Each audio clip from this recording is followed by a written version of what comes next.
I'm gonna tell you, Jay, I was a little jealous. I seen you on Kai Connect. Now I don't know how you pulled it off because my kids went crazy about it, and that was a huge deal. And I didn't even know. You might not even know who the we talking about. Do you know who we talking about? Yeah, I know who you're talking about. Okay, I don't know if you watch YouTube, Killer, because I wasn't very aware. But I saw you. Now, can we talk about that and how that went? Because that was real. That was cool as shit. Listen, man, I didn't know. I mean, I know who the kid is. I know who Kai Cenat is, and I knew of him. And I knew he had a crazy following, but I don't understand it. So it was, the reaction I got from it was a surprise. That was a big deal, Dre. Now, I ain't gonna lie, that was a big deal. Us old motherfuckers, you was rooting for you. You were like, hell yeah. So I got a funny thing for you where, you trying to get guys to buy in to, the business of basketball. That's a hamster wheel. Like, you constantly got to be on. Like, you got to show up for the game. You got to, pass the torch. You got to carry the torch. It's a lot of responsibilities as being a professional athlete. Like, you got to protect the shield. That's a part of it. Yeah. That's what this partnership is supposed to be. And so I'm trying to get guys that like, hey, man, make sure you sign up for this. Make sure you do this. You know what I'm saying? You got to check your finances. Hell yeah. I've been an athlete. I know how hard it is for them to be like, all right, let me call my financial advisor and say, let's meet once a month. Yeah. It sounds easy, but I know I know who's not doing it. Exactly. Which is unfortunately a lot of guys. And so I can't get the response that I would like because I just like, come on, fam. Like, come on. But when I tell you when I went on that show, how many players reached out to me, I'm like, this is what it took for you to buy in. You to check on your finances. That's what. And so that happened randomly.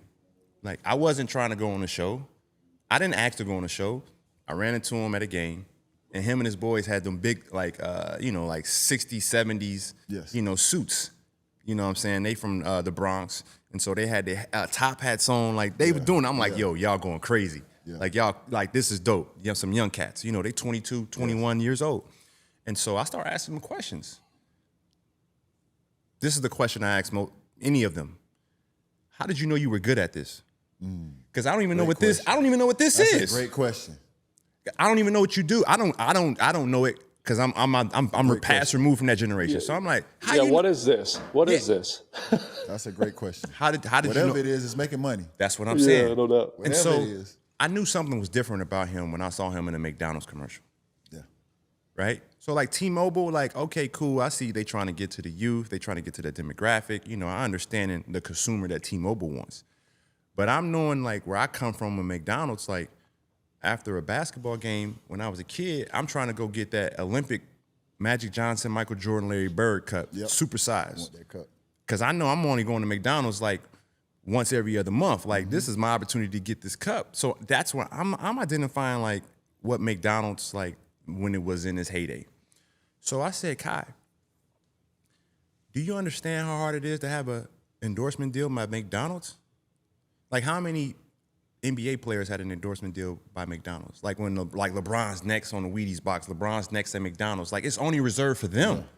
So I'm like, Kai, I'm like, Kai, do you understand who you are? Like, I saw you in a McDonald's commercial. Like, I get it. I don't know what the hell it is you do. So, like, how you know you good at this? And he was like, nah, they just fuck with me. And I'm like, what does that mean? You know what I'm saying? And so now we starting to talk, and I'm understanding, like, he's smart because they get it. Oh, yeah, he doing it. So I'm like, all right, now what's your next 10 years look like? So I'm asking him questions. He's like, damn, you ask different questions. And so now I'm talking to his homies. Hey, man, y'all make sure y'all stay on y'all game, man. Yeah. Because if you got a McDonald's deal, what's your market cap? And that's Bloomberg. Like, if you sold everything, your entire value, if you can get everything you could out of yourself, if you got 100% of your value, that's your market cap. Like, it's only 4 companies now with a $3 trillion market cap. Meaning if the company sold off every single thing and it sold all of its products, 100% is worth $3 trillion. And you're not getting that, but like they're just giving you this number. So I'm like, yo, if somebody paying you $50 million, you probably worth $500 million. So I'm just talking to him like that because that's just where my brain is. This is Bloomberg talking, right? So he's like, man, don't nobody talk to us like this. And I'm asking his homeboys the same questions like, yo, y'all make sure y'all keep y'all circle tight, man. Y'all make sure y'all stay focused. Don't let all the, instant gratification keep you short-term vision, and I don't see you in 2 years. I need to see you in 10 years. Because once you phase out of this, what's next for you? Because there's going to be a next up-and-coming person. So how can you pivot this to something else as you get older and older and keep your community, the eyeballs? Because that's all it is the eyeballs. And so he was like, man, ain't nobody really show love to my friends like you did. And I was like, oh, yeah, I'm just regular. This is who I am. I'm like you, UD. Like, I'm just an outgoing person. I'm like chopping it up with my people. Yeah. And he was like, yo, I'm going to LA. I'm doing this thing. Would you pull up? I was like, all right, cool. And I didn't get excited because I got a lot of NBA players calling me like, yo, get me on the show. Get me on the show. Like, they super excited. I'm just like, all right, if you want me to come on the show. Like, I didn't even think I was going on the show. I was like, I'm going to come out to LA and chop it up with you. I'm trying to talk business. Yeah. You know what I'm saying? Like, I got an idea, something I'm trying to do with him, with his generation and, NBA players or whatever. Yeah. And so he was like, all right, cool, worked it out, pulled up to the house. And when I walk in, I was like, yo, this young dude is crazy. I'm like, yo, this is. So you know how we got the set right here? Yeah. And you know how you watch some shows? Like, say you watching it's the morning show on Apple TV Plus, right? It's one of the big shows. And it's like based on like the morning show and all the scandals that happen on that. But you know how you watch a newsroom and it's like it's like 30 TVs on display. Yeah. They got the control system, go to this channel, go to this set, go to this live, go to this feed, go to that feed. And it's like he got the whole Ron Burgundy set up. No, he had that in this house. He got the whole Ron Burgundy set up. So when I walk in, I'm like, oh, y'all going crazy. Oh, you going crazy, twin? I'm talking like them now. Y'all, you going crazy, twin? Like, imagine this whole wall right here behind you, UD. Imagine that whole room is all screens, and it's a control board. They switching flips, and it's this big house. They got cameras everywhere. And so this is the best way to explain it. It's like having a sleepover when you 10, 11 years old. So before you can get off the porch, you can't go out on the block. You and your homeboys like, yo, we gonna have a pillow fight, but then we gonna watch a movie. But then we gonna play paintball. But now we gonna play spades. All right, now we gonna play hide and seek. We gonna bring some girls. We can play hide and seek till the sun go down. Like you kind of map out your weekend. It's you and your boys, but everything got to be in the house because you can't go outside. I'm like, oh, y'all playing sleepover as adults. Like, y'all crazy, man. But it was so cold. It was a cool idea. These dudes had a funeral for his hamster. Man, it was crazy, man, because I'm like, I'm trying to figure out like, yo, man. And so they set up, it's almost like Wildin' Out, or it's almost like In Living Color. It's like improv.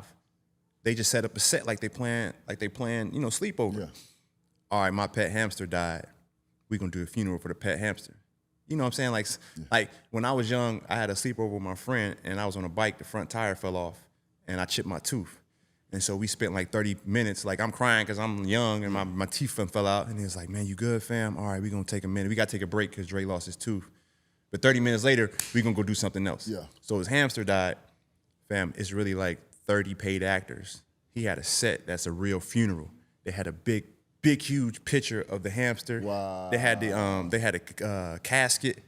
No, he had a real like What kind of casket, Dre, for the hamster? It was like this big. What kind of casket for the hamster? I don't think the hamster was really in there, but the hamster really did die.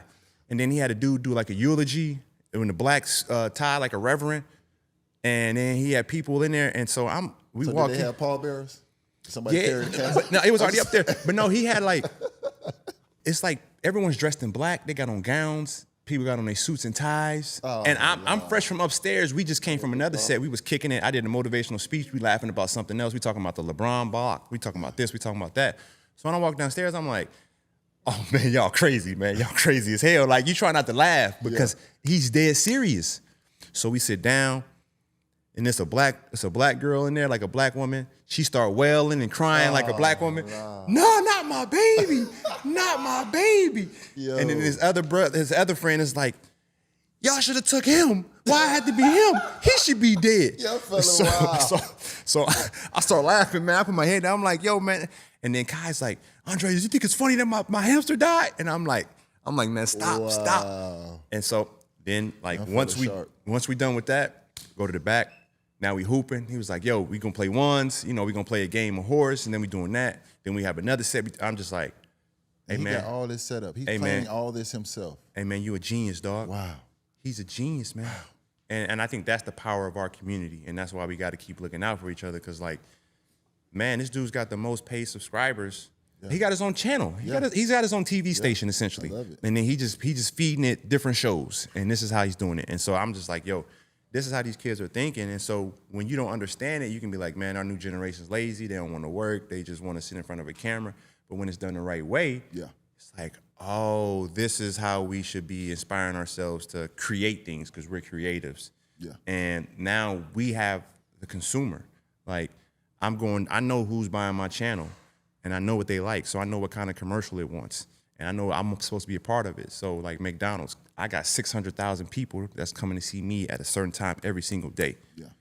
All right, make a McDonald's commercial. All right, give me the endorsement deal. You know what I'm saying? T-Mobile's coming. He got a Nike deal. Nike only had deals for athletes, not the entertainers. You know, Kevin Hart had one, whatever. Travis Scott. Now they got streamers. Wow. Cenat got a Nike deal. Wow. This kid is different, man. Wow. Shout out. Yeah. Shout the f out. My kids love him. When I saw you on this show, that was a huge deal. So, but I didn't get it before. I didn't get it either. And then now I'm like, oh, I get it. I kind of got it a little bit when I saw him. I think it was, I don't know if it was All-Star, it was a game, but I think it was the same game when you say he was dressed up in a suit. He was sitting right next to Adam Silver. That was the same game. Yeah, he was sitting right next to Adam Silver, like shooting the shit with Adam Silver. I was like, yeah, he got some Yeah, he got some shit with him. He sit right next to Adam Silver, locked in with him. So now that was dope, and all the old heads over here we was loving that. We felt like we was on the show. Yeah. The young fellas, my kids, are huge fans. Right. You know what I'm saying? So when we go to the All-Star games, and when I take my kids to the All-Star games, they ain't trying to meet the players. They want to meet the YouTubers. Yeah, that's true. They don't give a about the guys in the game. Yeah. Like, they could care less. They've been growing up around NBA players their whole life. It's very true. But if they could meet him or somebody, or Speed, or somebody that's doing what he does. Yep. Because I watch Speed clips. Shout out Speed. I watch your clips too. That was funny as shit when you was with that alligator. Speed is crazy. Yeah, he's around with an alligator, trying to jump on an alligator back or catch an alligator or some shit like that. So I with Speed too. So, but when I watch all these guys and my kids, they show up to these events and they're not worried about the athletes. Right. They're not. They'll spend a day watching Kai or Speed and just watching the things that they do. Speed jumping over a damn car coming at him 100 miles an hour. Like that. Yep. My kids watch that shit all the time, and they love that. Yep. So that was huge, and that was a big deal for us. How was the pallbearer carrying the casket with the hamster? By the time we showed up to the set, the casket was already up front. Where it was at. Okay. I was just wondering, Killer. I was the pallbearer. Here you go. Rest in peace. Yeah, that was.